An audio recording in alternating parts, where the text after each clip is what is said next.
Bismillahirrahmanirrahim. Assalamualaikum warahmatullahi wabarakatuh.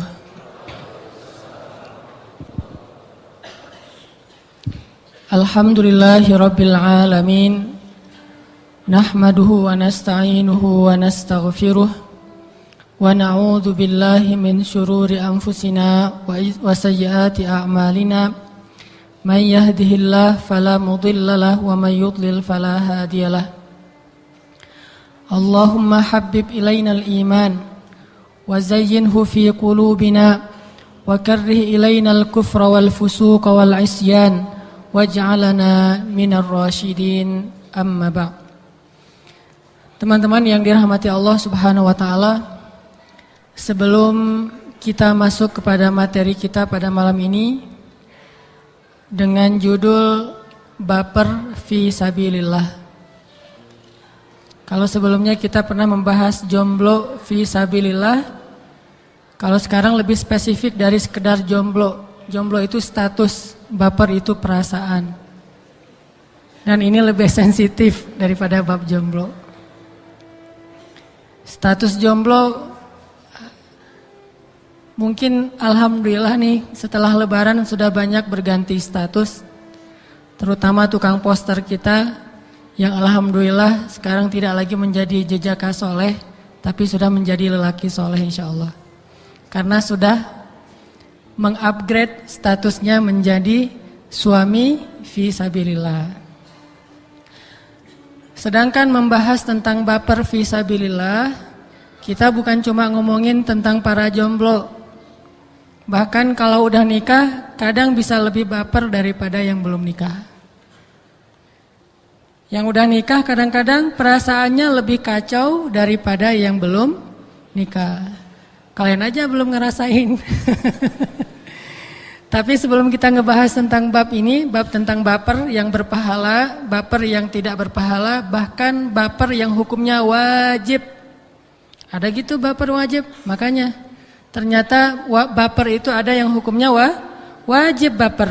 Ada hal-hal yang kalau kita nggak baper, kita itu dosa. Ada hal-hal yang kalau kita baper, kita malah dosa.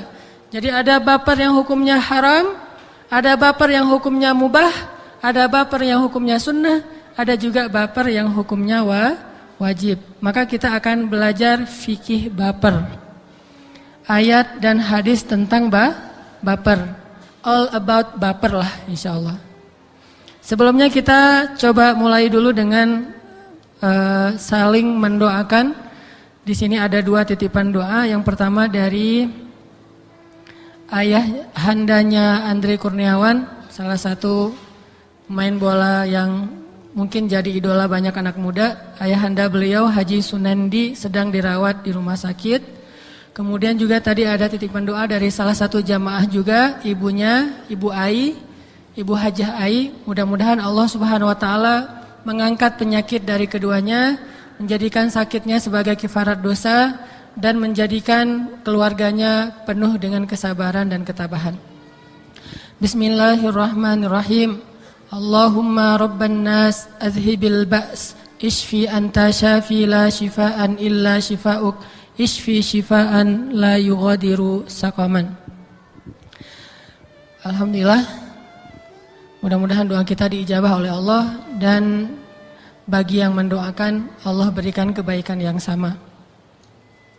Teman-teman yang dirahmati Allah Subhanahu wa taala, kalau kita bicara tentang baper, orang paling sering baper itu dalam urusan apa? Urusan cinta. Terutama kalau cintanya ditolak atau cintanya diputusin ya. Saya pengen nanya, Rasulullah pernah nggak ditolak cintanya? Pernah? Berapa kali? 2 kali ditolak cintanya. Baper nggak Rasul? Biasa aja. Move on nggak Rasulullah setelah ditolak? Move on banget. Malah setelah ditolak cintanya di dunia, Rasulullah SAW pergi ke akhirat. Gimana pergi ke akhirat? Isra Mi'raj, jalan-jalan ceritanya. Jadi cara supaya nggak baper dalam urusan ditolak cinta dan bisa move on, pergilah jalan-jalan. Mungkin cari ombak, surfing. Mungkin cari angin, mungkin cari apalah. Pokoknya jalan-jalan. Tapi kemarin saya mah surfing bukan gara-gara baper. Dikit sih. Enggak, gara-gara pengen belajar gimana sih rasanya naik di atas ombak, ternyata nggak bisa-bisa juga. Teman-teman yang dirahmati Allah Subhanahu wa taala, 2 kali Nabi SAW itu ditolak cintanya. Pertama ditolak oleh calon mertua, kedua ditolak oleh si cewek itu sendiri.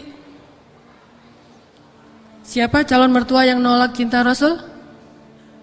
Paman beliau sendiri, Abu Thalib. Ketika Rasulullah SAW pernah di masa jomblonya, di masa mudanya, sebelum nikah sama Khadijah, Rasulullah tuh ada perasaan kepada salah satu putrinya Abu Thalib. Lalu Rasulullah menyampaikan hajatnya kepada Abu Thalib tentang niat dia untuk menikah dengan putri Abu Thalib. Berarti siapanya Rasul nih? Sepupu ya, sepupunya Rasul. Kenal banget lah gitu. Ternyata Abu Thalib bilang, "Ya Muhammad," waktu itu Nabi belum dapat wahyu. "Ya Muhammad, dulu sesungguhnya putriku ini akan aku nikahkan dengan kabilah fulan.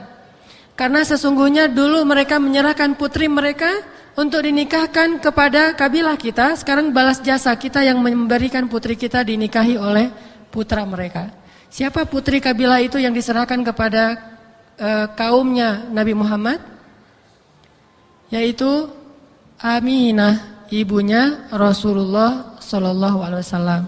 Jadi anaknya Abu Thalib mau diserahkan kepada kabilahnya ibu Rasulullah SAW sebagai balas jasa. Karena dulu kabilah itu menyerahkan Aminah untuk dinikahi oleh Abdullah. Sehingga kata Abu Thalib, "Aku ingin menikahkan putriku dengan kabilah fulan wahai Muhammad." Ditolak sama Abu Thalib.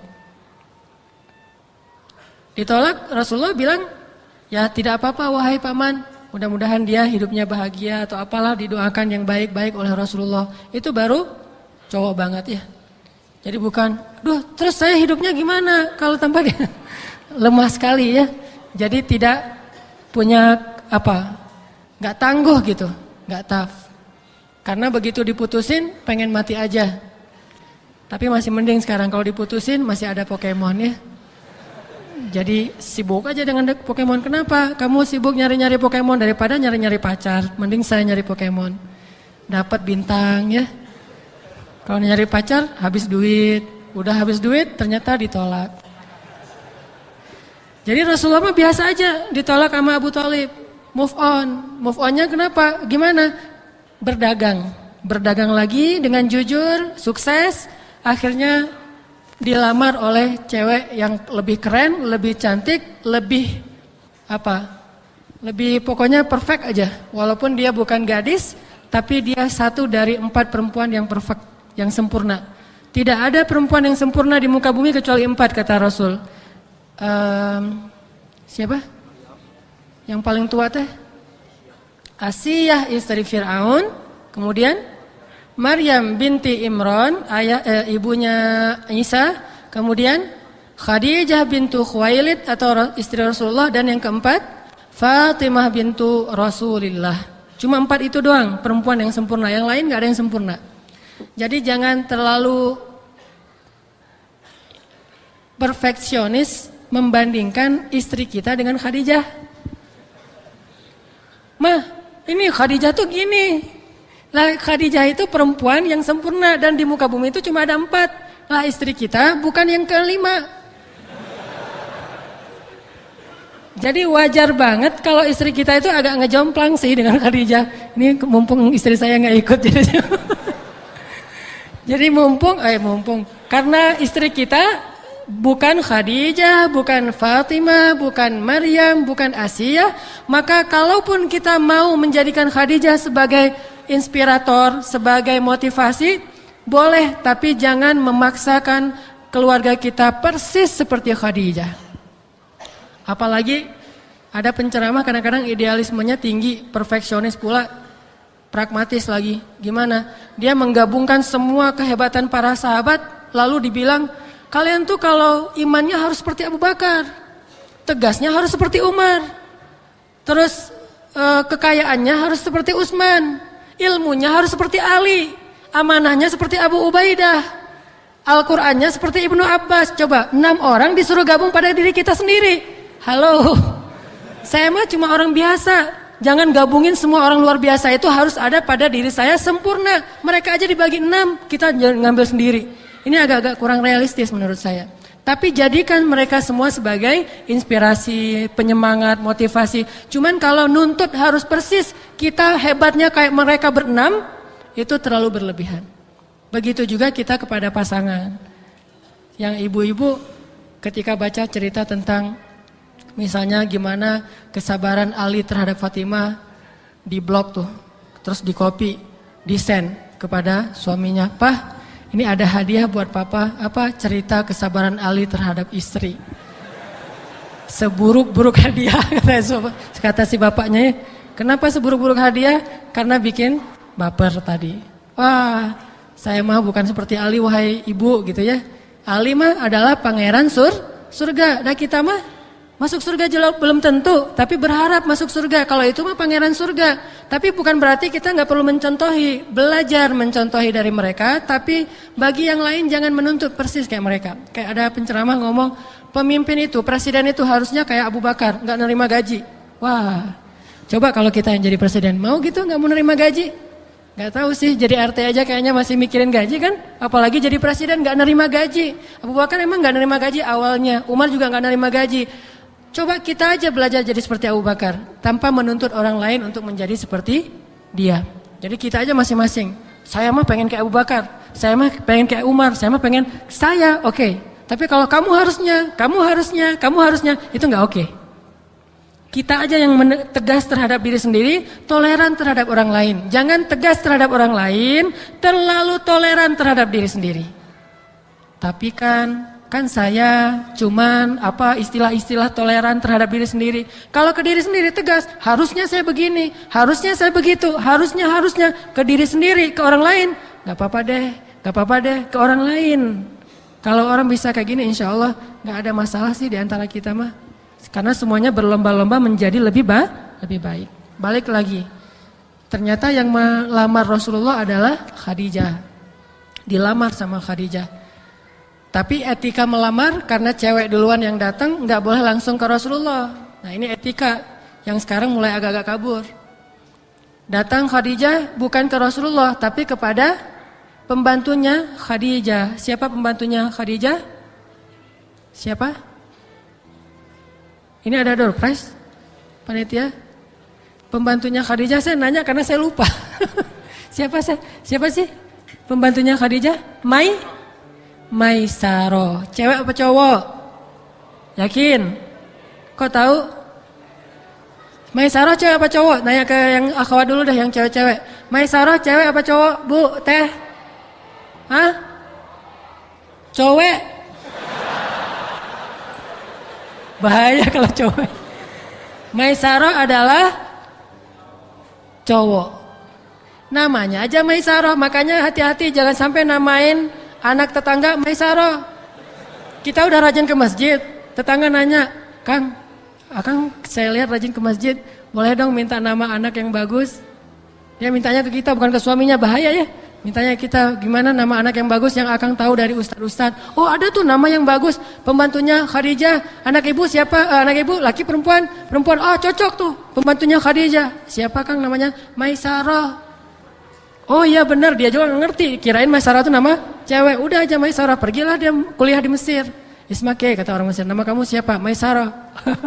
Langsung orang Mesir, nama Maisarah tapi cewek, harusnya cowok. Jadi nggak semuanya, oh itu berarti cewek ya. Masyitoh, Maisarah, Fatimah, Aminah, Halimah, nggak semuanya cewek. Ada yang cowok tapi namanya yaitu Maisarah.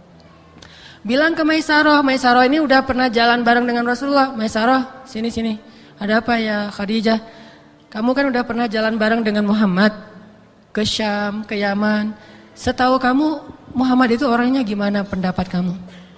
Wah kata Maisarah, wahai Khadijah, saya bergaul dengan banyak orang, tapi saya belum pernah melihat ada orang yang lebih mengagumkan daripada Muhammad. Bahkan ada hal yang aneh tentang diri dia. Apa itu Maisarah? Ketika saya lagi dalam perjalanan dagang sama Muhammad, suatu saat saya melihat awan itu seperti memayungi Muhammad dari panasnya matahari. Kemanapun dia pergi. Ini aneh. Jangan-jangan dia adalah calon nabi yang disebut-sebut orang Yahudi, kata Maisarah. Dan kejadian yang lain, ketika dia sedang istirahat dan bersandar di bawah sebuah pohon di daerah Syam, pohon itu menunduk dan memberikan semacam naungan sehingga nggak terbakar matahari juga. Pohon itu sampai nunduk untuk Muhammad. Dan pohon itu dikenal dengan syajaratun nabi, pohonnya para nabi. Asal ada nabi yang duduk di situ pasti dia nunduk. Jadi kalau kita mau tes kita nabi atau bukan, duduk aja situ. Pasti nggak akan nunduk tuh pohon. Malah pergi. Udah nggak ada pohonnya. Jadi syajaratun nabi. Nabi itu Muhammad pernah duduk di situ dan pohon itu menunduk. Ini peristiwa yang sangat aneh wahai Khadijah. Khadijah makin jatuh cinta, makin berharap menjadi istrinya calon Nabi Allah Subhanahu wa taala. Sehingga akhirnya Khadijah mengutus Maisarah untuk ngomong kepada keluarganya Muhammad, yaitu kepada Abu Thalib. Baru setelah itu Rasulullah datang melamar Khadijah. Diterima, udah selesai. Selang beberapa tahun kemudian setelah mereka hidup dalam keadaan yang luar biasa bahagia, dapat wahyu pahit, susah, asam, garam semuanya dirasakan bersama. Akhirnya Khadijah wafat. Ketika Khadijah wafat Rasulullah sedih. Itu baper bukan? Baper. Berarti kalau kita kehilangan seseorang yang kita cintai dan kita sedih, baper, itu baper yang dibolehkan. Tapi kalau ditolak cinta kita baper, itu baper yang dilarang. Gak boleh baper ditolak cinta. Ditolak cinta gak masalah, move on lagi aja. Nyari lagi, ditolak lagi, nyari lagi, pantang menyerah. Insya Allah nanti kita lanjutkan setelah sholat isya. Afwan ya. Bismillahirrahmanirrahim.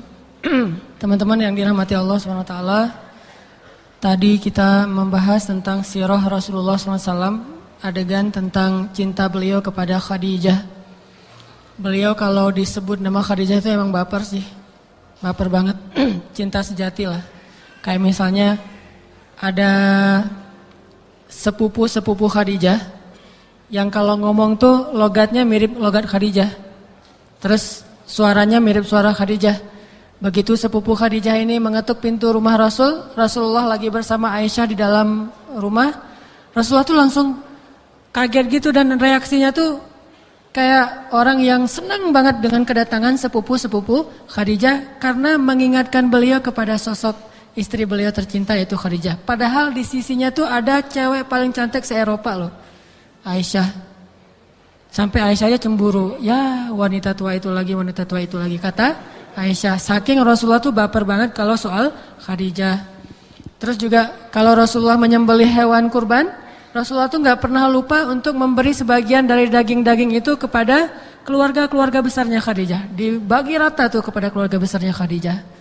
Saking cinta dan kangennya kepada Khadijah. Setiap ada yang menyebut nama Khadijah, air mata Rasulullah berlinang. Ini baper fisabilillah nih.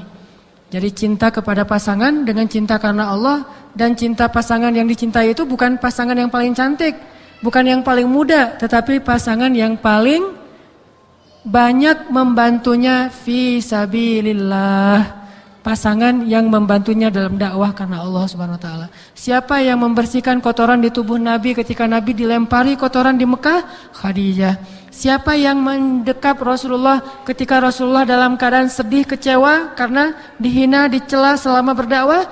Khadijah. Ya ayyuhal muzammil, ya ayyuhal muddathir. Itu turun ketika Rasulullah berada dalam dekapan Khadijah radhiyallahu anha. Sampai ketika terjadi Fathu Makkah, Rasulullah berangkat ke Mekah untuk membebaskan kota Mekah dari orang-orang kafir Quraisy. Setelah berhasil Fathu Makkah, hari berikutnya malam itu Rasulullah tidak tidur di kota Mekah. Tidak tidur di rumah sepupu-sepupunya atau keluarga besarnya, tidak. Tapi Rasulullah tidur di mana? Di samping kuburan Khadijah di Ma'la, coba. Tidur di samping kuburan Khadijah, saking rindunya kepada Khadijah. Beliau buat tenda kecil di samping kuburan Khadijah. Beliau tidur di sebelah kuburan Khadijah, jadi kayak tidur bareng gitu. Terus sambil beliau kadang-kadang mengatakan, wahai Khadijah. Jadi ngomong dengan Khadijah di dalam kuburan. Jadi gak ada salahnya kalau sesekali kita karena kangen dengan seseorang yang udah meninggal, kita datang, Kita ngomong dengan orang yang sudah meninggal itu bukan meminta syafaat dari mereka ya. Ini reaksi orang kangen. Tapi kalau meminta syafaat kepada orang yang sudah meninggal, saya mengambil pendapat yang tidak. Walaupun ada yang mengatakan boleh, Allah alam saya nggak ngerti. Tapi saya mengambil salah satunya, yaitu yang tidak boleh meminta syafaat kepada yang sudah meninggal. Tapi kalau reaksi atau ekspresi kangen, itu hal yang wajar. Kayak misalnya saya pernah cerita, kalau saya pulang ke kampung, ke Aceh tuh, keluar dari bandara Banda Aceh, itu langsung ada kuburan massal bekas musibah tsunami dulu. Dan disitulah ibu saya dimakamkan bersama kakak saya. Saya langsung ke kuburan itu, nggak jauh dari bandara, sekitar 15 menit lah, nggak sampai 10 menit, udah langsung ke situ. Saya duduk, kan saya nggak tahu posisi ibu saya persisnya di mana, saking luasnya kayak lapangan bola. Saya cuma ngomong, "Mak," saya manggilnya Mak gitu. "Mak, abang pulang," gitu. Udah kayak Benyamin. "Mak, abang pulang. Alhamdulillah sekarang abang tinggal di Bandung. Udah dikaruniai 4 orang anak. Yang pertama namanya Aisyah. Itu mirip banget sama Mak, ngomong aja tuh sendiri sambil nangis karena kangen sama ibu. Begitulah kurang lebih bapernya Rasulullah terhadap Khadijah. Sehingga Rasulullah bicara, "Ya Khadijah, wahai istriku tercinta, sekarang alhamdulillah kita telah mendapatkan kemenangan dan semua ini hasil perjuanganmu wahai Khadijah." Kemenangan Fathu Makkah dan semua ini adalah hasil perjuanganmu wahai Khadijah. Rasulullah nangis di kuburan Khadijah. Orang-orang datang melihat, wah betapa Rasulullah cinta banget kepada Khadijah. Jadi wajar ketika Rasulullah kehilangan Khadijah, tahun itu kemudian dikenal dengan tahun duka cita saking sedihnya Rasul terhadap kehilangan Khadijah. Harus ketemu Khadijah dalam hidup kita.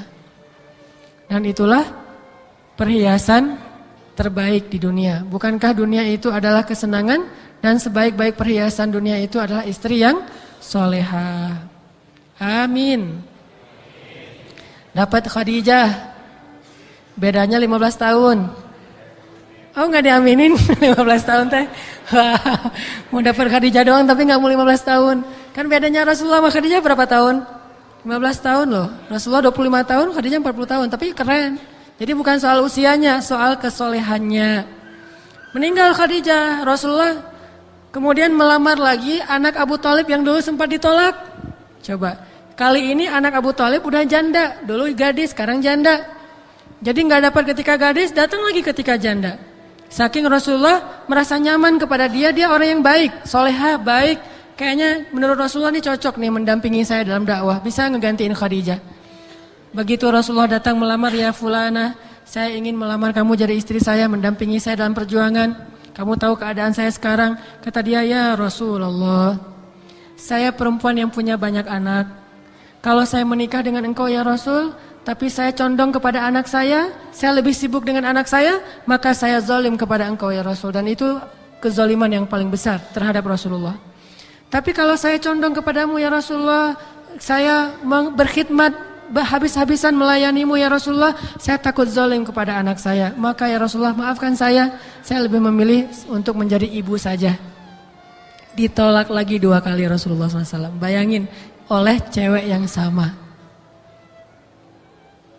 Ini pada ngelamun gini. Gimana tuh perasaannya? Biasa aja? Biasa aja Rasulullah mah. Coba lihat, terus gimana cara kok Rasulullah tertarik tapi biasa aja? Karena Rasulullah SAW tidak menambatkan cintanya kecuali kepada orang yang sudah beliau akadkan. Itu rahasia, salah satu rahasianya. Jangan berikan dulu cinta dan hati kita, karena itu hal paling berharga dalam diri kita. Sebelum kita mengatakan saya terima nikahnya, baru kita kasih itu sebagai hadiah terbesar. Begitu juga perempuan, jangan mudah memberikan cinta kalian kepada laki-laki walaupun sehebat apapun laki-laki itu, sampai dia mengatakan saya terima nikah fulana binti fulana dengan mahar sekian, baru pada saat itu juga kita katakan aku berikan hatiku kepadamu. Maka insya Allah gak gampang baper. Tapi kalau belum apa-apa udah I love you, I love you, I love you, kirim 100 kali dalam sehari kayak zikir aja. Wah, ternyata dihitung lagi tuh ya sama yang baca. Ah ini mah kurang 99. Ah samain aja dengan Asmaul Husna 99 gitu ya. Jangan, itu mah belum saatnya. Karena kalau udah terlanjur kita berikan, susah ngambil kembali. Kecuali dalam keadaan patah atau pecah. Dalam keadaan apa? Break my heart itu apa istilahnya bahasa Indonesia teh? So gak bisa bahasa Indonesia. Dalam keadaan hancur. Kalau diambil dalam keadaan utuh, jarang sih bisa ngambil lagi dalam keadaan utuh. Pasti kalau nggak patah, pecah, retak, gitu-gitu. Kayak di gambar-gambar mural. Ini udah masuk belum? Ini artinya baper-baper yang dibolehkan. Rasulullah move on lagi, terus menikah lagi dengan istri yang lain, yang soleha, yang baik hati, yang mendampingi beliau sampai akhir hayat beliau. Ini kisah bapernya Rasulullah dalam urusan cinta-cintaan. Terus ada lagi baper, nih, saya pengen sampaikan kisah tentang anaknya Umar. Mungkin yang kemarin ikut ta'lim di Al-Murabi udah dengar sekilas. Kita ulangin lagi. Jadi suatu malam gini ceritanya. Umar lagi jalan memantau keadaan rakyatnya. Udah capek banget, namanya khalifah di zaman dulu mah jarang istirahat ya. Jadi benar-benar terus saja bekerja untuk rakyatnya. Suatu malam karena udah capek lelah, Umar istirahat dan bersandar di dinding salah satu rumah warganya. Ketika lagi bersandar di dinding rumah, tiba-tiba mendengar percakapan seorang ibu sama putrinya. Ibu ini pedagang susu. Ibu ini bilang kepada putrinya, ya binti atau ya bunayyati, wahai anakku, campurkanlah susu itu dengan air supaya kita dapat untung lebih, kata si ibu. Kata anaknya, ya ummah. Orang Arab kalau manggil ibu dengan bahasa lembut tuh bukan ya ummi, itu mah Indonesia banget. Ummi itu Indonesia. Kalau orang Arab ummah, bukan ummi. Ya ummah. Sesungguhnya Amirul Mukminin Umar ibn Khattab melarang kita mencampurkan susu dengan air, karena itu termasuk ghish. Apa itu ghish? Ghish itu curang dalam berdagang.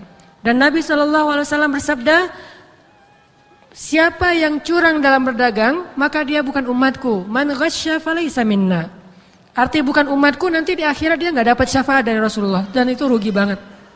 Ketika orang lagi haus, dia nggak dapat minuman dari Al-Kautsar dari Rasulullah. Ketika dekat dengan pintu neraka, dia tidak dapat syafaat diselamatkan dari neraka. Kenapa? Ghish, dia curang dalam berdagang. Wahai ummah, Amirul Mukminin Umar bin Khattab melarang kita mencampurkan air dengan susu karena itu termasuk ghish.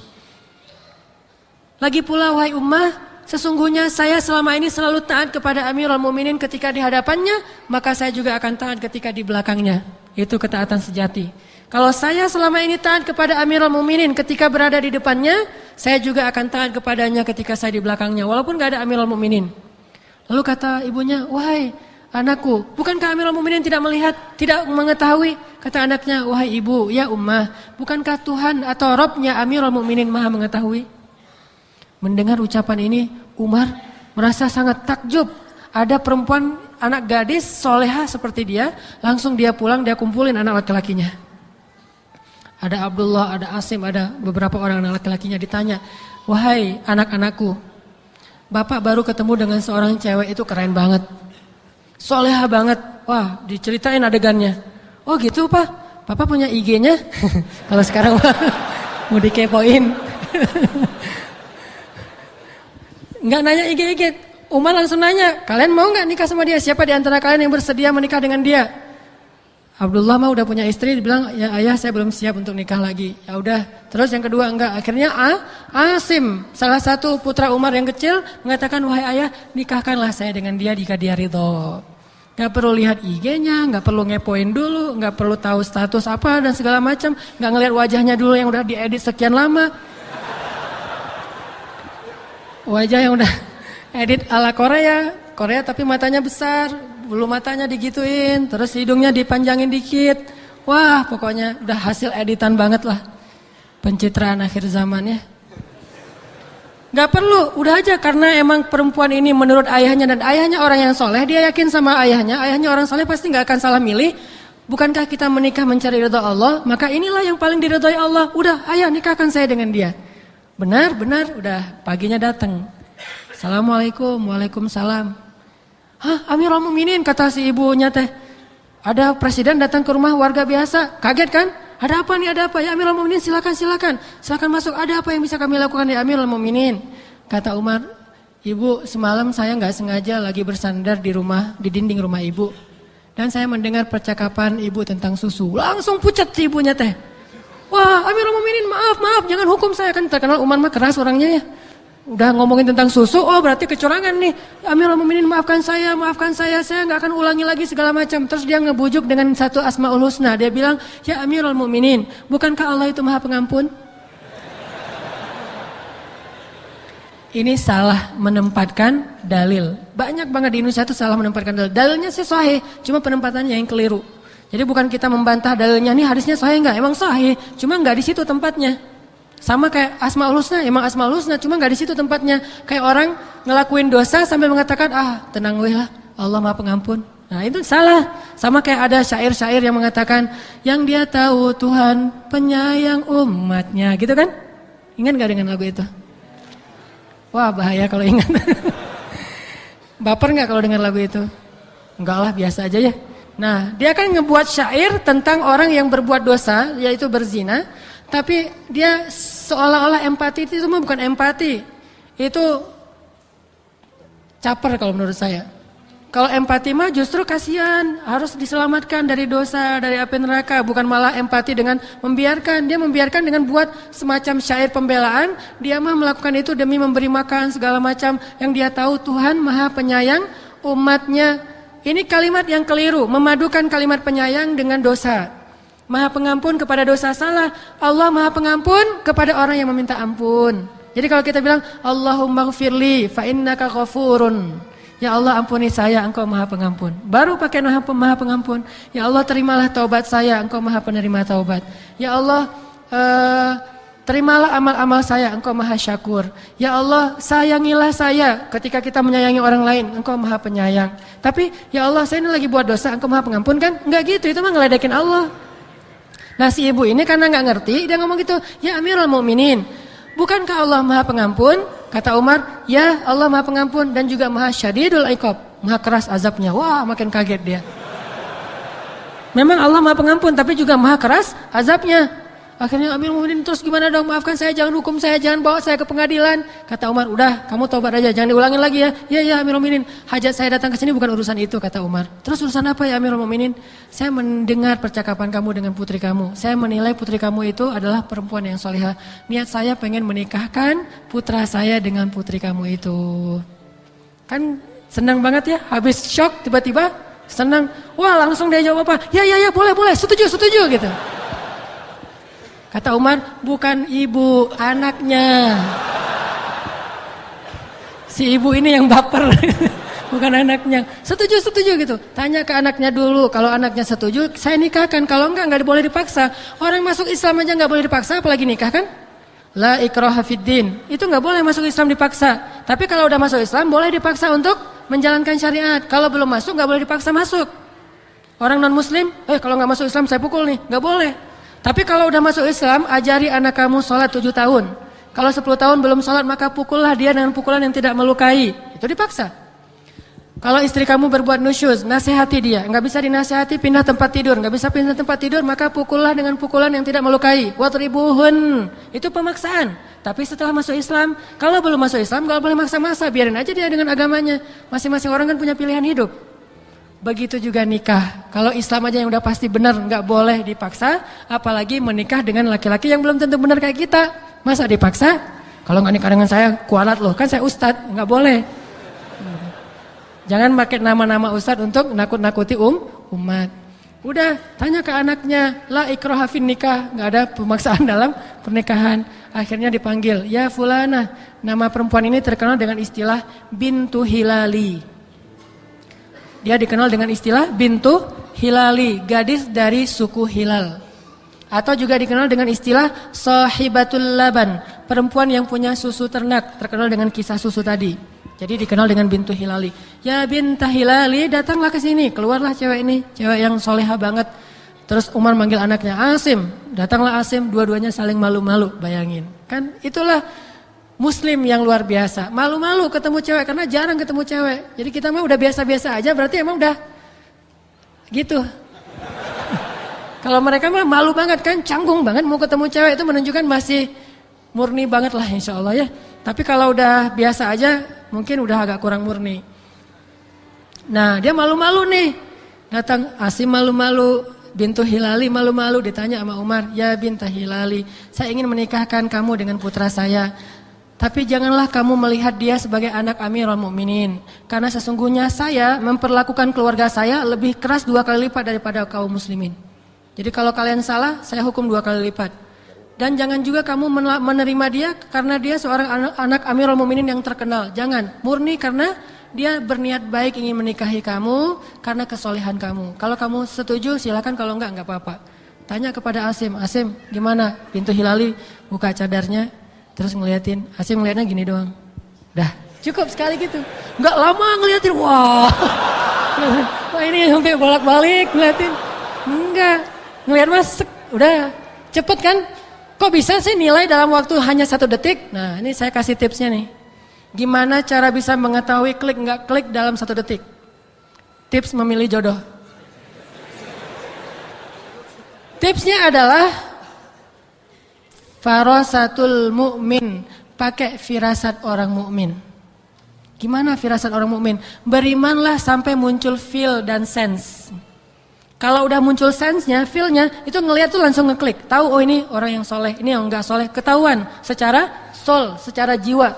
Kayak misalnya ada orang yang ahli, sebutlah misalnya kan saya dari kecil concern dengan tarik suara.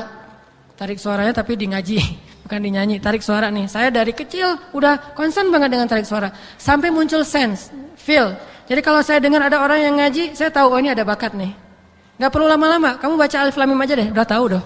Enggak perlu baca, Ustadz saya Al-Muluk ya, baru Ustadz bisa menilai saya. Enggak, coba lihat di acara blind audition. Tahu kan yang blind audition, jurinya kan yang lihat pesertanya. Kenapa baru do langsung ditekan ini tombolnya? Kenapa? Karena dia tahu ini suara berbakat. Atau kalau enggak dia akan nunggu ketika si penyanyinya mengeluarkan satu trik atau satu nada yang susah sekali dinyanyikan, tapi dia lewat dan bisa, itu langsung diklik tombolnya kan? Berarti udah punya sense. Gak perlu nunggu lagunya sampai, oh bisa nambah 1 lagu lagi gak? Belum jelas soalnya. Gak perlu kayak gitu. Itu pasti jurinya gak bener tuh. Kalau jurinya udah ini banget, sekali dengar, oh udah cukup lah gitu. Saya kalau misalnya dengar, kayak dulu pernah ada lomba musabakoh, tartil atau apa, saya cuma dengerin, oh udah. Gak perlu lama-lama, oh udah. Kalau enggak kan kita audisi misalnya ada 100 orang gak akan cukup waktu, butuh sense. Begitu juga iman. Al-arwah junudun mujannadah kata Nabi. Ini saya ngomongin gaya bahasa asal-asalan tapi sebenarnya ada dalil ya. Al-arwah junudun mujannadah. Jiwa manusia itu seperti pasukan yang kalau dia cocok dia ngeklik. Kalau nggak cocok dia nggak ngeklik.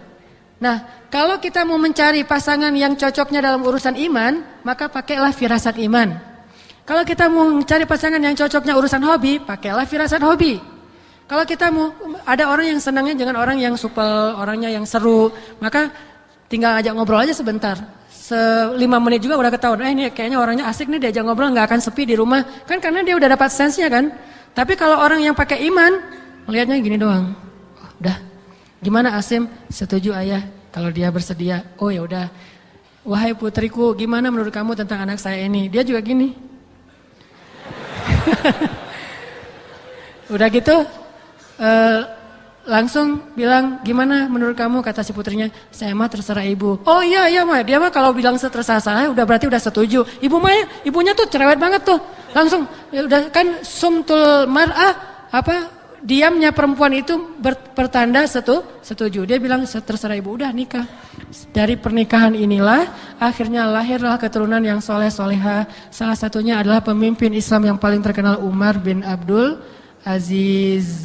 Pelajaran soal bapernya apa?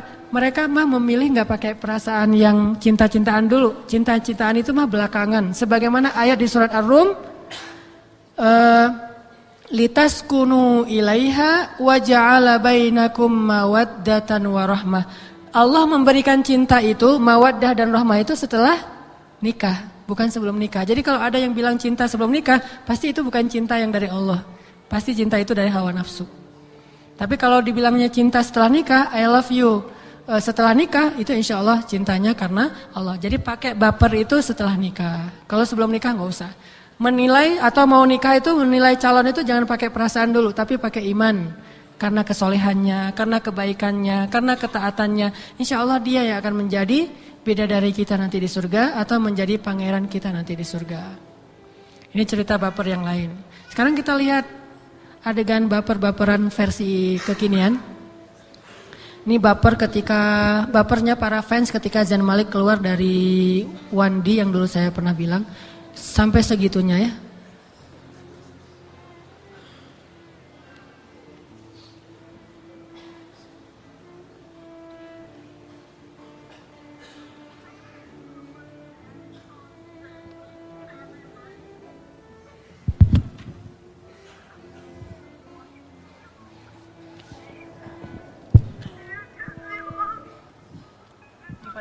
Ini pada sedih gara-gara Zayn Malik keluar dari 1D.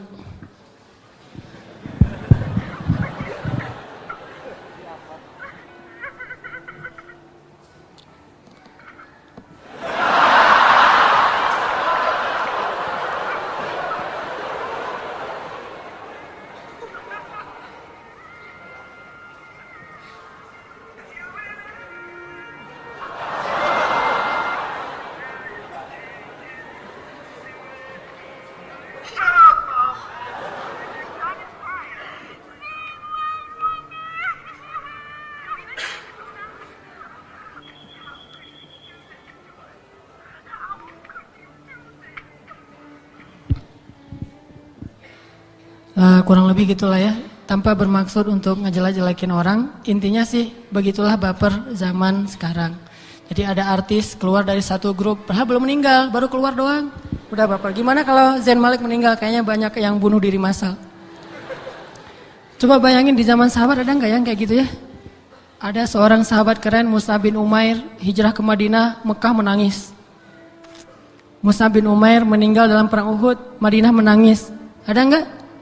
Nggak menangis karena Mus'ab nggak ada lagi parfum yang harum atau apa. Bayangin Umar bin Abdul Aziz, ini mirip dengan Mus'ab nih. Umar muda, Umar ketika masih berusia ABG, usia belasan tahun, itu cowok metroseksual banget. Gimana bilang metroseksual? Itu cowok idolanya cewek-cewek di Madinah, di Mesir. Umar bin Abdul Aziz. Bayangin ketika dia mau cuci baju, orang rebutan pengen nyuci baju dia. Kenapa? Karena parfum dia itu nggak ada di seluruh negeri mereka, cuma ada satu. Mereka pengen nyuci baju dia dengan baju mereka bareng biar parfumnya tuh mindah. Wah, saking parfumnya Umar bin Abdul Aziz. Bahkan Umar bin Abdul Aziz tuh pernah telat sholat asar gara-gara ngurus rambut. Jadi nata rambut gitu, kan rambutnya panjang segini. Dan ditata biar keren gitu kan, gaya-gaya rambut anak-anak 2016. Dibuatlah, wah gini-gini dicermin. Orang udah selesai sholat, begitu dia datang, syekhnya di depan pintu nungguin. Pas Umar bin Abdul Aziz masih muda datang cengar-cengir gitu, syekhnya bilang, "Ya Umar, kenapa kamu telat?" "Maaf tadi nata rambut," kata dia dengan polos. Terus langsung syekhnya nulis surat kepada ayahnya di Mesir, Abdul Aziz. Ayahnya membaca surat itu marah, langsung ngutus orang, khusus ngutus orang untuk motong rambutnya Umar bin Abdul Aziz. Bayangin kalau sekarang terjadi itu pasti dilaporin ke Komnas Anak tuh. Kalau dulu kan nggak ada gitu ya, masih hormat kepada guru. Itu Umar bin Abdul Aziz tuh gitu banget awal ketika dia belum hijrah. Begitu udah hijrah, wah luar biasa, imannya tuh bertambah dan dahsyat sekali. Dan dia menikahi seorang perempuan yang sangat soleha juga, namanya Fatimah bintu Abdul Malik. Fatimah yang sangat-sangat soleha, mau mendampingi Umar sampai akhir hayatnya. Intinya mereka kalau mau pakai perasaan itu benar-benar kepada orang yang berhak untuk diberikan perasaan dia yang paling berharga. Karena perasaan seseorang itu hal yang paling berharga dan tidak bisa dicuri, gak bisa dipaksa. Itu satu-satunya yang paling free bagi seseorang itu adalah qalb, hati, perasaan, dan itu gak bisa dicuri. Sehingga kalau dia gak bisa dicuri, pasti kalau diberikan pada seseorang itu tanpa paksaan, pasti karena kerelaan kita. Makanya jangan pernah memberikan itu kecuali kepada orang yang berhak menerimanya. Ini baper soal artis. Dan saya belum pernah mendengar, kalau di kita kan suka ada yang baper pas nonton film. Tenggelamnya kapal Pandorwik. Nonton 3 kali nangis. 3 kali saya membaca buku ini, 3 kali saya menangis gitu ya. Wah, ini baper banget nih. Terus apalagi Habibie Ainun. Ini mungkin agak-agak pantas lah kita baper karena respect kepada Pak Habibie yang cinta sejati kepada Ainun. Tapi maksudnya bapernya tuh pas nonton gitu ya. Nonton baper, nonton sinetron baper, apalagi sinetron Korea-Koreaan gitu, baper banget tuh. Pas kan suka ada adegan-adegan hujan atau salju dengan musik-musik yang kayak gitu, makin baper kan? Nonton sambil siapin tisu 1 kotak di sebelah, terus aja sampai habis tisunya. Atau baper nonton bola, klub yang kita senangin kalah gitu. Kalahnya telak lagi kayak dulu Barcelona kalah sama Bayern Munchen. Wah, kalahnya telak banget akhirnya pada baper yang para pecinta Barcelona atau yang mungkin sekarang kita ada Persib, ada Indonesia ketika ngelawan Malaysia itu baper nasional kan ya. Dan waktu itu sedang ada pertandingan bola pas lagi sholat Isya dan ada taklim saya waktu itu. Saya yang baper gara-gara taklim saya jadi sepi.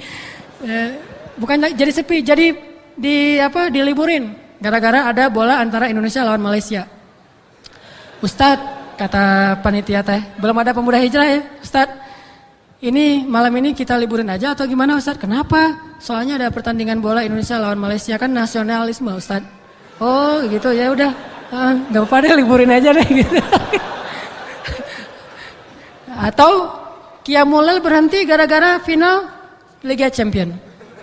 Gak ada Qiyamul gara-gara malam ini nih AC Milan lawan apa misalnya lawan Real Madrid.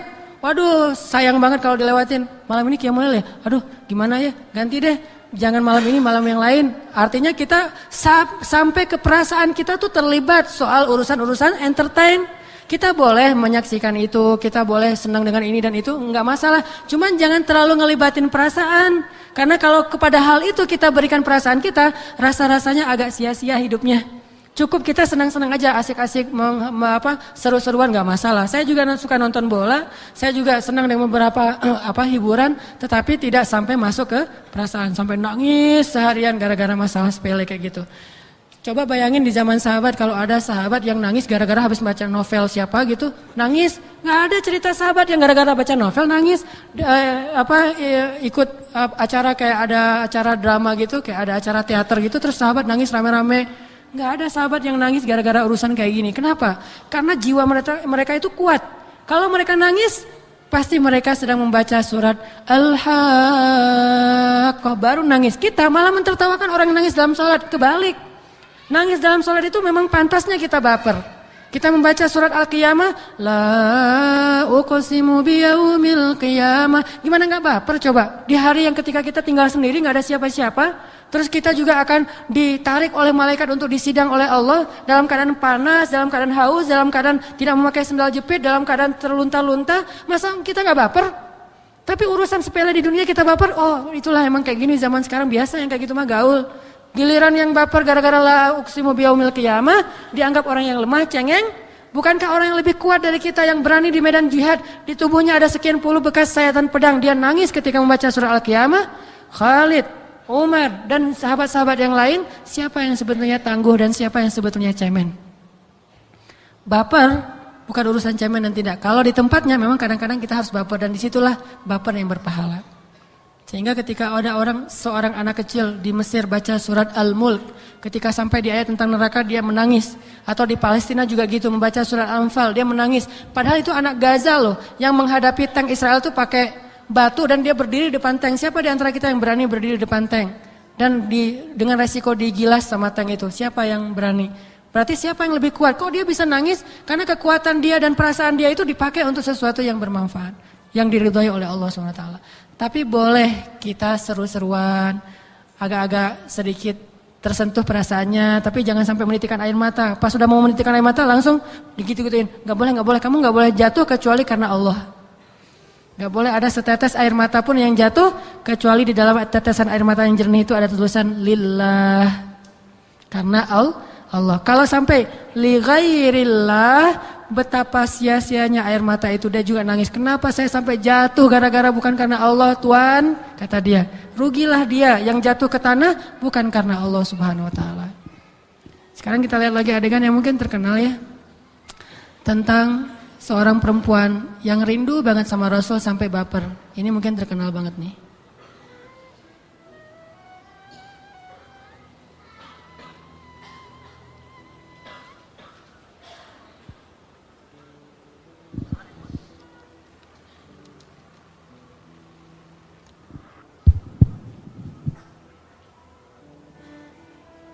Dia ditanya tentang gimana kalau ada Rasulullah di antara kita.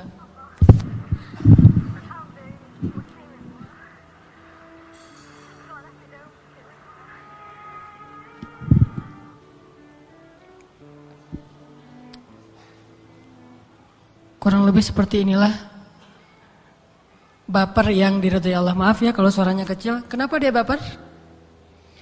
Karena dia sedih ketika merenungkan keadaan kaum muslimin hari ini.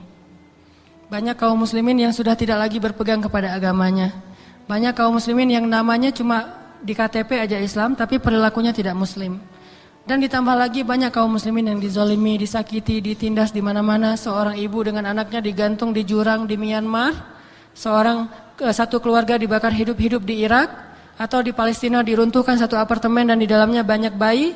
Di Suriah kena senjata kimia sehingga banyak orang-orang yang mati bergelimpangan seperti kita ngeracunin kecoa ataupun nyamuk. Itu yang membuat dia baper karena dia cinta kepada sesama kaum muslimin sehingga ketika ada kaum muslimin yang disakiti dia merasa tersakiti. Muslim itu kal jasadin, seperti satu jasad. Idza ishtaka udwun, kalau ada anggota tubuh itu yang mengeluh kesakitan, tada'a lahu sairul jasad bis-sahri wal huma. Semua tubuh itu, seluruh anggota tubuh itu akan ikut merasakan tidak bisa tidur dan demam. Itulah baper yang diridhai Allah. Kayak bapernya Nuruddin Zinki yang pernah saya cerita. Ketika salah satu negeri Islam dijajah oleh pasukan salib, Nuruddin Zinki nggak pernah lagi mau tertawa dan tersenyum. Keadaannya sedih terus menerus. Kenapa sedih terus menerus? Karena dia ingat gimana kaum muslimin yang di Dimyat, gimana keadaan anak-anak di Dimyat, gimana keadaan perempuan-perempuan di Dimyat. Itu anak saya juga, itu keluarga saya juga, itu ibu-ibu saya juga, itu istri-istri saya juga. Dia baper karena mencintai kaum muslimin yang terjajah. Sehingga dia nggak mau lagi tersenyum. Setahun nggak tersenyum, bayangin. Orang buat ketawa jungkir balik depan dia biasa aja. Sampai dia menyampaikan hadis yang harusnya ketika menyampaikan hadis itu tersenyum karena ada hadis yang harus dengan ekspresi. Membacakan hadis teksnya plus ekspresinya. Nabi tersenyum tapi Nuruddin Zinki tidak tersenyum. Sehingga ditanya, ya Syekh, kenapa anda tidak tersenyum membacakan hadis ini? Padahal Rasulullah tersenyum. Apa kata Nuruddin? Bagaimana saya harus tersenyum sedangkan kaum muslimin di Dimyat sedang dijajah? Lalu bagaimana dengan kita? Mungkin kita nggak bisa seideal Nuruddin Zinki, tapi setidaknya ada sedikit aja rasa sedih ketika kita tahu kaum muslimin banyak yang terjajah. Dan sedih itu kita ekspresikan, ayo kita bareng-bareng berjuang, berdakwah di jalan Allah, meramaikan masjid-masjid Allah yang suatu saat nanti perjuangan kita itu bisa bermanfaat untuk kaum muslimin di luar sana. Dan saya tahu persis gimana cara bisa perjuangan ini bermanfaat untuk kaum muslimin di sana. Tapi butuh waktu, likulli syai'in ajalu. Atau sama dengan perasaan Umar bin Abdul Aziz ketika dia pernah menyakiti seseorang karena difitnah, nggak sengaja, dia nggak ngerti, ternyata orang itu nggak salah, tapi udah terlanjur disakiti sama Umar bin Abdul Aziz, dicambuk sama Umar bin Abdul Aziz ketika jadi pemimpin, sampai orang itu meninggal. Sejak saat itu Umar bin Abdul Aziz sering menangis di malam hari, nangis saja. Lalu kalau ada orang yang memuji Umar bin Abdul Aziz dengan mengatakan, ya Amirul Mukminin, engkau adalah yang sangat adil, engkau telah memberikan kesejahteraan dan seterusnya. Prestasi-prestasinya disebut oleh orang di depannya, dia selalu bilang, bagaimana dengan orang yang pernah aku sakiti itu? Ketika disebut lagi prestasinya, dia bilang lagi, terus gimana dengan orang yang pernah aku cambuk dulu? Ketika orang memuji dia mengatakan, terus gimana dengan orang yang pernah aku zalimi dulu? Terus saja dia baper soal dosanya sendiri. Baper terhadap dosa, itu baper yang hukumnya wajib. Harus ada rasa sedih, nyesel, benci pernah melakukan dosa. Kalau nggak ada baper soal itu, kita nggak dapat halawatul iman. Karena halawatul iman itu, manisnya iman itu ada 3 syaratnya. 1, ayyakunallahu wa rasuluhu ahabba ilahi mimma siwahuma. Mencintai Allah dan Rasul lebih dari apapun. 1. 2, ayyuhibbal mar'a la yuhibbu illa lillah. Mencintai seseorang tidak mencintainya kecuali karena Allah. Dan yang ketiga nih yang berhubungan dengan yang tadi, ayyakraha ayyauda ilal kufri kama yakrahu ayyuqdhafa finnar. Dia benci kepada dosa-dosa dan kekufuran seperti dia benci kepada api neraka. Jadi rasa benci itulah yang diridhoi oleh Allah Subhanahu wa taala. Tapi kalau benci kepada orang soleh, benci kepada kebaikan itu enggak diridhoi. Sedangkan benci kepada kekufuran kita sendiri, dosa-dosa kita sendiri, itulah yang dilakukan Umar bin Abdul Aziz. Selalu nanya, terus gimana dengan yang itu? Kapan sempat kita membanggakan diri coba? Kalau kita terus ingat dosa-dosa kita. Jadi kalau ada orang bilang, alhamdulillah kamu sekarang udah bisa baca Al-Quran, udah soleh, udah rajin mengaji. Kita bilang, terus gimana dengan dosa-dosa saya di masa lalu? Tapi kan udah tobat, memangnya tobat saya udah pasti nasuha? Walaupun kita terus berusaha, terus orang muji kita lagi, alhamdulillah kamu sekarang udah rajin itikaf di masjid. Terus gimana dengan dosa-dosa saya di masa lalu? Orang muji kita lagi, alhamdulillah kamu sekarang sudah rajin sholat malam. Terus gimana dengan dosa-dosa saya di masa lalu? Baper soal dosa, itu baper yang paling disukai Allah Subhanahu wa taala. Kalau di surah Al-Hujurat itu disebut dengan istilah wa karraha ilainal kufra wal fusuqa wal isyan. Allah menjadikan kami benci terhadap kedurhakaan, benci terhadap kefasikan, benci terhadap dosa-dosa. Benci pakai perasaan. Ternyata cinta dan benci itu bisa menjadi ibadah, bisa menjadi maksiat. Ada lagi baper. Seorang anak ketika, ini alhamdulillah mudah-mudahan kita termasuk kemarin pas Ramadan, pas doa kunut, kita bisa nangis bareng saat membaca doa-doa tentang taubat. Ini anak kecil di Kuwait kalau nggak salah. Ketika syekhnya membaca doa kunut, dia nangisnya serius, apalagi ketika doanya tentang orang tua nih anaknya.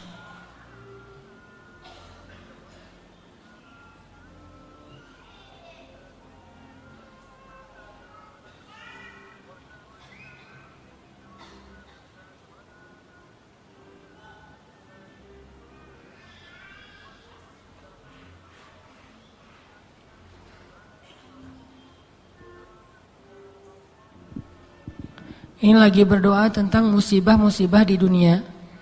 Nanti akan ada doa tentang orang tua yang membuat dia sangat langsung kena gitu. Sama kayak kita ketika berdoa tentang orang tua langsung baper. Ini.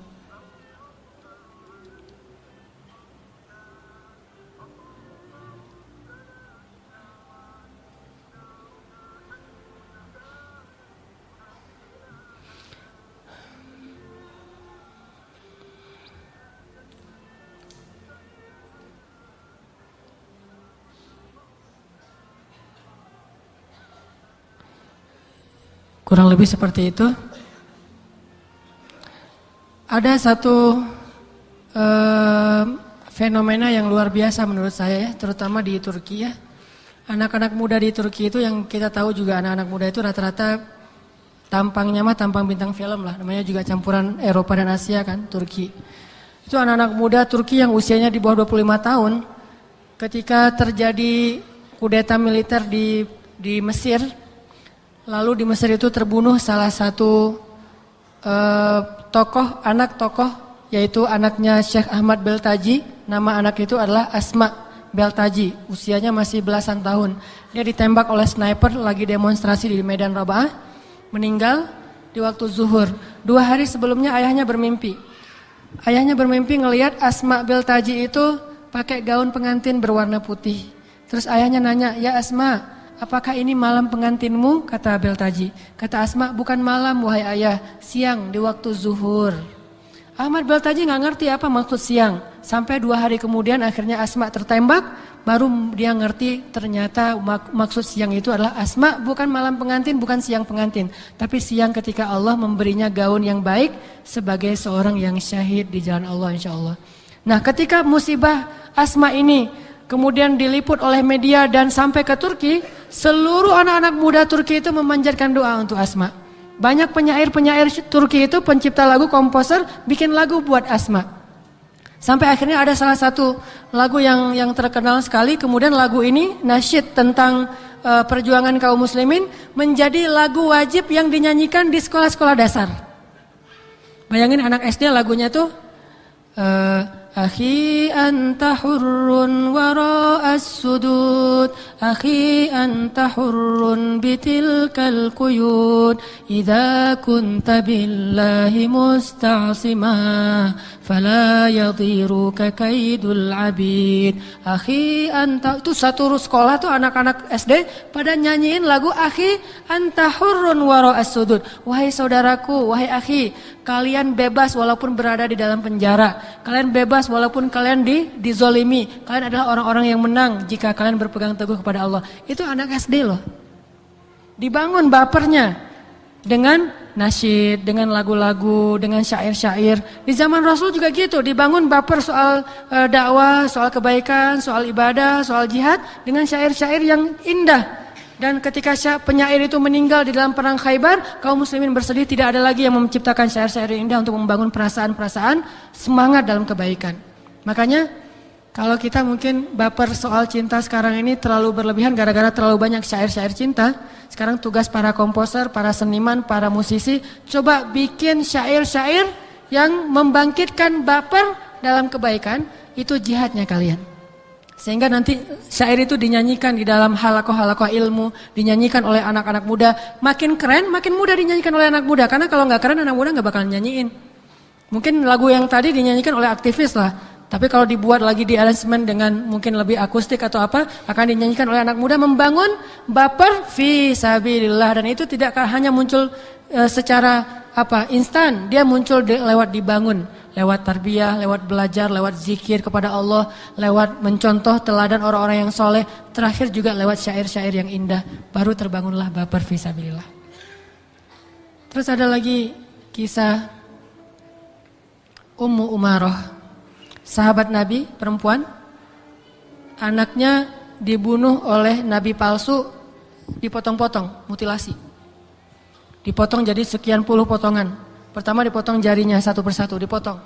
Kenapa dipotong jari? Dia dipaksa murtad dari Islam, dia gak mau dipotong satu jarinya. Dipaksa lagi gak mau dipotong jari kedua. Sampai jari 5 jari tangannya habis, jari yang kiri. Lalu terus jari yang kaki. Udah habis semua jarinya, masih kekeh juga dengan iman. Akhirnya dipotonglah kakinya sampai ke pergelangan kaki, naik lagi sampai ke lutut, terus kaki kiri, terus lengan kanan, lengan kiri, sampai kemudian sampai ke paha. Kemudian akhirnya dipenggallah dia, dipotong menjadi 2 bagian tubuhnya, di perut dengan di lehernya, lalu potongan tubuhnya dibungkus dikirim kepada Ummu Umaroh. Coba gimana perasaan seorang ibu yang anaknya dipotong-potong kayak gitu. Maka Ummu Umaroh kemudian ketika melihat anaknya wajar menangis, tapi hatinya kuat sekali. Ketika melihat anaknya kayak gitu, dia bukan berteriak, bukan histeris, bukan meratapi mayit, karena nggak boleh meratapi mayit gimana pun kondisi mayit itu. Tapi dia berdoa kepada Allah, ya Allah, terimalah anak saya sebagai salah satu syahid di jalan-Mu, dan saya bahagia, bangga punya anak yang syahid. Ya Allah, Engkau telah memilih dia lebih dulu daripada saya. Jadikanlah saya orang yang bisa menyusulnya kemudian. Orang yang bisa menyusulnya kemudian. Ini bapernya orang-orang yang soleh. Maka teman-teman sekalian, dalam hal apa kita baper? Dalam urusan dunia? Bolehlah kita memakai perasaan, tapi jangan sampai perasaan kita itu total untuk urusan dunia. Gak boleh kita cinta dunia, tapi boleh kita menggenggam dunia. Gak boleh kita cinta dunia, tapi kita boleh mengumpulkan dunia. Gak boleh kita cinta dunia, tapi kita boleh menikmati dunia. Tapi jangan jatuh cinta kepada dunia. Yang dilarang itu jatuh cinta. Tapi menggenggam dunia, memakai dunia, menikmati dunia, mengumpulkan dunia, mencari dunia, boleh banget. Sahabat banyak yang kaya, tapi tidak ada satupun sahabat yang cinta dunia. Satu-satunya yang cinta dunia langsung berakhir su'ul khatimah seperti Sa'labah. Abdurrahman bin Auf, orang yang sangat kaya, tetapi dia justru cemburu kepada orang miskin. Aduh, gimana ya cara bisa jadi orang miskin? Kalau kita gimana cara jadi orang kaya? Dia gimana cara jadi orang miskin? Ketemu orang miskin, saya cemburu, kamu enak jadi orang miskin, saya mah kaya. Gitu ngomongnya. Kalau kita, saya mah miskin, kamu mah kaya. Enggak, kebalik, saya mah kaya. Gimana ya? Saya pengen jadi orang miskin. Kenapa? Dia tahu orang miskin itu 500 tahun lebih dulu masuk surga daripada orang kaya. Tapi begitu orang kaya masuk surga, derajat orang kaya lebih tinggi nanti di surga kalau dia dermawan. Cuman kalau siapa duluan orang miskin. Siapa yang lebih tinggi? Tinggi orang kaya kalau dia dermawan. Mau pilih yang mana nih? Duluan atau tinggi? Duluan dan tinggi. Jadilah Abu Bakar As-Siddiq, orang yang jatuh miskin karena kedermawanannya. Kayanya habis dipakai berinfak, udah gitu dia meninggalnya dalam keadaan miskin. Khadijah, Abu Bakar itu meninggal dalam keadaan miskin semuanya. Sehingga dia dapat duluan plus tinggi. Abdurrahman bin Auf ketika dihidangkan makanan di depan dia, nangis. Ngelihat makanan nangis, kita ngelihat makanan berhenti nangis. Kalau dia ngelihat makanan mulai nangis. Kan beda jauh tuh. Ngelihat ada makanan banyak. Kalau kita lagi gini, ada makanan nih, mana. Kebalik. Lihat makanan langsung hilang bapernya, langsung cerah ceria lagi. Langsung apalagi makanan yang kita senengin gitu. Ketika ditanya, "Ya Abdurrahman, kenapa kamu menangis?" Kata Abdurrahman, "Allah sayang banget kepada Hamzah. Dia lebih soleh dari saya, tapi hidupnya susah. Karena Allah ingin kesolehan dia itu dibayarnya di akhirat. Sedangkan saya solehnya sedikit, tapi langsung dibayar di dunia. Terus saya dapat apa nanti di akhirat?" Nangis lagi gak jadi makan coba. Siapa di antara kita yang ngomongin tentang Abdurrahman bin Auf dalam motivasi entrepreneurship hanya ngelihat hartanya gitu?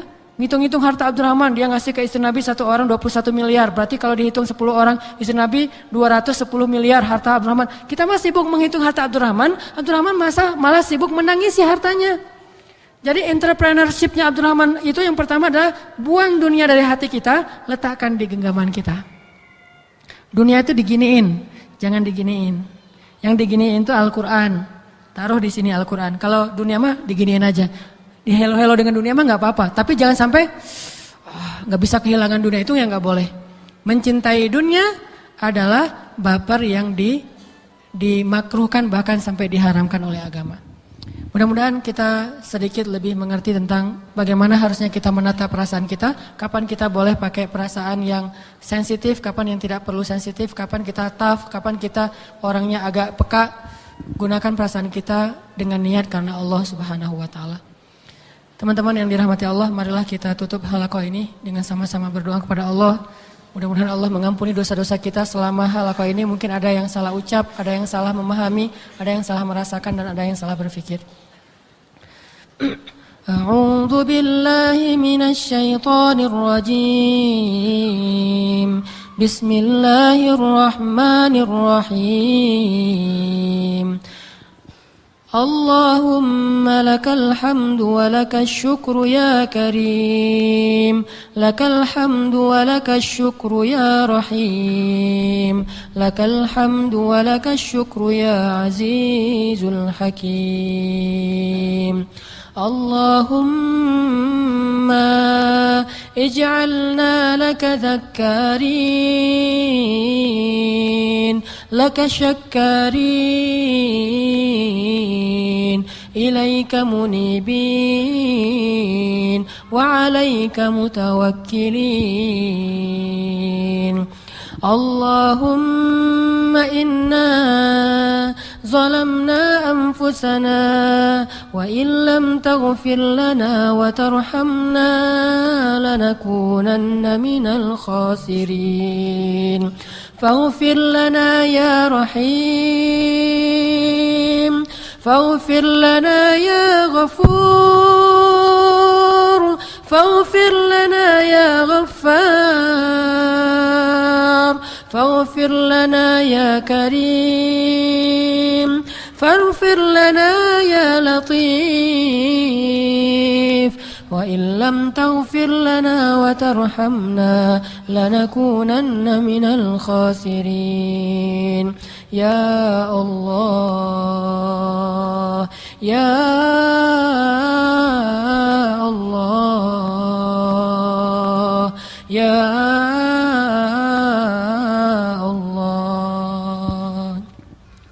Ya Allah, jika Engkau tidak mengampuni dosa-dosa kami, kepada siapakah kami akan meminta ampun ya Allah?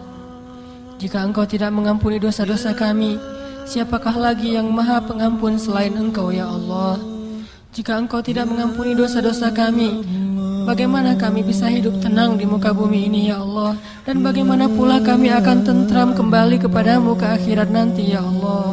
Sungguh merugi dan celaka orang yang kembali kepadamu dengan membawa dosa-dosa ya Allah. Ampunkanlah dosa kami ya Allah. Ampunkanlah kesalahan kami ya Allah. Kami tahu mungkin dosa-dosa kami jauh lebih banyak daripada istighfar-istighfar kami. Kami tidak pernah bosan melakukan dosa di masa lalu. Kami tidak pernah merasa lelah untuk berbuat dosa. Tetapi kenapa kami kadang merasa lelah untuk meminta ampun ya Allah? Kami tidak pernah merasa bosan dan lelah berbuat dosa siang dan malam. Kenapa sekarang kami merasa seolah-olah sekali dua kali kami meminta ampun itu sudah cukup buat kami, padahal dosa kami masih banyak ya Allah. Harusnya kami semangat meminta ampun kepadamu seperti dulu kami semangat berbuat dosa kepadamu ya Allah. Harusnya kami tidak pernah lelah meminta ampun siang dan malam kepadamu, sebagaimana kami dulu tidak pernah lelah bermaksiat kepadamu ya Allah. Ampunkanlah dan maafkanlah kami ya Allah. Kami tahu tidak cukup ucapan istighfar kami ini dibandingkan dosa-dosa kami yang sangat banyak ya Allah. Ampunkanlah dosa kami ya Allah.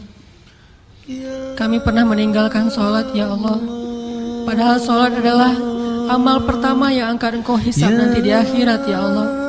Apa yang akan kami jawab jika Engkau bertanya kepada kami, kenapa Kenapa kamu tidak sholat subuh wahai hambaku? Kenapa engkau tidak sholat asar wahai hambaku? Kenapa bahkan engkau tidak sholat Idul Fitri wahai hambaku? Dulu kami tidak pernah sholat ya Allah. Padahal itu pertanyaan pertama yang harus kami jawab nanti di hadapan-Mu ya Allah. Maafkanlah kami ya Allah. Kami tidak tahu bagaimana cara menebus kesalahan kami di masa lalu kecuali dengan beristighfar kepada-Mu ya Allah. Ya Arhamar Rahimin, kami durhaka kepada kedua orang tua kami ya Allah. Setidaknya kedurhakaan kami adalah kami sering mengabaikan orang tua kami ya Allah. Kami lebih sibuk dengan pekerjaan kami, dengan urusan kami. Kami seolah tidak punya waktu untuk orang tua kami, padahal kami punya banyak waktu untuk jalan-jalan bersenang-senang ya Allah. Itu saja sudah cukup untuk menyebutkan diri kami durhaka kepada orang tua kami ya Allah.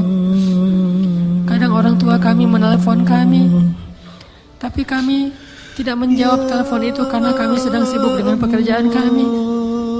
Kadang orang tua kami memanggil kami, tapi kami tidak segera datang karena kami sibuk dengan urusan kami ya Allah. Apalagi sejak kami telah menikah, kadang kami jadikan keluarga kami sebagai alasan untuk tidak berbakti kepada orang tua kami ya Allah. Ampunkanlah dosa-dosa kami ya Allah. Harusnya orang tua kami menjadi prioritas dalam hidup kami lebih daripada apapun juga selain Engkau dan Rasul-Mu ya Allah. Ampunkanlah kami ya Allah. Kami sadar sebanyak apapun amal-amal kami, semua itu menjadi sia-sia jika orang tua kami tidak ridho kepada kami ya Allah. Maafkanlah kami yang sering mengabaikan ayat-ayat-Mu Al-Quran ya Allah. Al-Quran dibacakan siang dan malam kepada kami, tetapi kami menutup telinga darinya ya Allah. Atau kami kadang membaca Al-Quran tapi kami tidak menghayatinya dan tidak mau mengamalkannya ya Allah. Kami menganggap Al-Quran hanyalah buku-buku syair biasa seperti buku yang lain. Atau bahkan kami kadang lebih semangat membaca buku-buku yang lain daripada Al-Quran. Kami lebih semangat menonton cerita-cerita kisah-kisah yang lain daripada kisah-kisah Rasul-Mu ya Allah. Ampunkanlah dosa-dosa kami yang banyak ya Allah.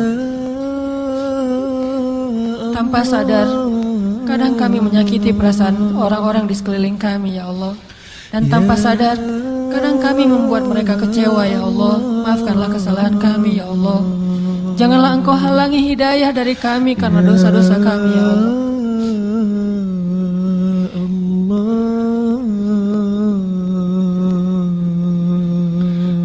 Allahumma salli ala Sayyidina Muhammad,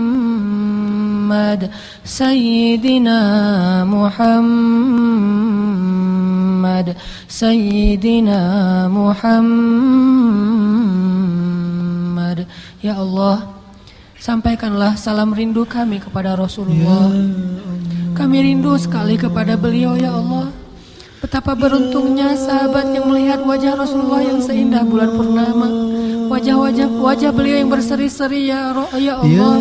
Kami rindu ingin berjabat tangan dengan Rasulullah ya Allah. Kami rindu untuk dipeluk oleh Rasul-Mu yang mulia ya Allah. Kami rindu untuk diusap kepala kami seperti seorang ayah mengusap kepala anaknya oleh Rasulullah ya Allah. Kami rindu ingin mengadukan perihal hidup kami dan umat kami hari ini kepada Rasulullah ya Allah. Kami ingin dibela oleh Rasulullah seperti beliau membela para pasukan Badar ya Allah. Perempuan-perempuan kami ingin dibela oleh Rasulullah seperti beliau membela seorang perempuan di dalam surat Al-Mujadilah ya Allah. Kami ingin banyak bercerita kepada Rasulullah, ingin duduk dekat dengan Rasulullah dan berbicara kepada beliau, menatap wajah beliau yang mulia, mendengar ucapan beliau yang berharga. Sampaikan salam rindu kami kepada Rasulullah ya Allah.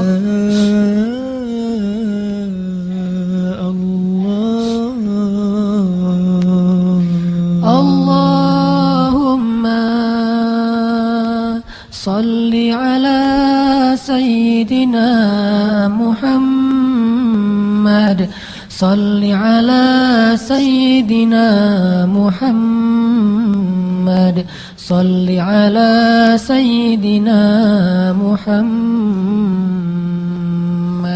Ya Allah, setiap kali kami rindu kepada Rasul-Mu, maka kami berselawat untuk beliau. Maka jadikanlah salawat itu sebagai jaminan bagi kami agar bisa bertemu dengan Rasulmu nanti di akhirat ya Allah. Bertemu dengan beliau di telaga Al-Kautsar ya Allah. Hidup berdampingan dengan beliau di dalam surga Firdaus ya Allah. Sebagaimana sahabat-sahabat yang mendapatkan jaminan berdampingan dengan beliau ya Allah. Rabbana آتنا في الدنيا حسنة وفي الآخرة حسنة وقنا عذاب النار ربنا هب لنا من أزواجنا وذرياتنا قرة أعين Ya Allah, anugerahkan kepada kami istri-istri yang solihah ya Allah, istri seperti Khadijah ya Allah, dan berilah kami rasa cinta kepada istri kami seperti cinta Rasul kepada Khadijah, seperti cinta Rasulullah kepada Khadijah ya Wadud, ya Wadud, ya Wadud, ya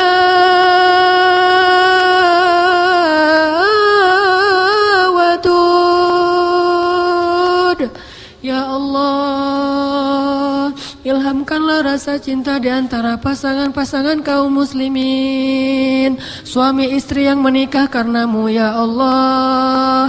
Anugerahkanlah kepada kami suami yang mencintai kami seperti Rasulullah mencintai Khadijah, istri yang mencintai kami seperti Khadijah mencintai Rasulullah. Anugerahkanlah kepada kami anak-anak seperti Fatimah, seperti Ali bin Abi Thalib, seperti anak-anak Rasulullah dan para sahabat. Anugerahkanlah dari tulang kami, anugerahkanlah dari darah kami keturunan yang menjadi pembela agamamu ya Allah, perempuan-perempuan solihah dan anak-anak yang solih ya Allah ya Arhamar Rahimin. Saudaraku, ada satu berita gembira bahwa ketika ada seorang ustaz pergi ke Palestina, di Palestina itu banyak orang Palestina itu sangat mencintai orang Indonesia. Lalu ketika ustaz ini bertanya, ya Syekh, kenapa kalian sangat mencintai orang Indonesia? Syekh itu menjawab, karena banyak ulama di Palestina itu bermimpi ketemu dengan Rasulullah. Di dalam mimpi itu Rasulullah berbicara kepada mereka, dan kata Rasulullah, sesungguhnya yang akan membebaskan bumi Palestina dari penjajahan Israel adalah pemuda-pemuda dari Indonesia. Allahu Akbar.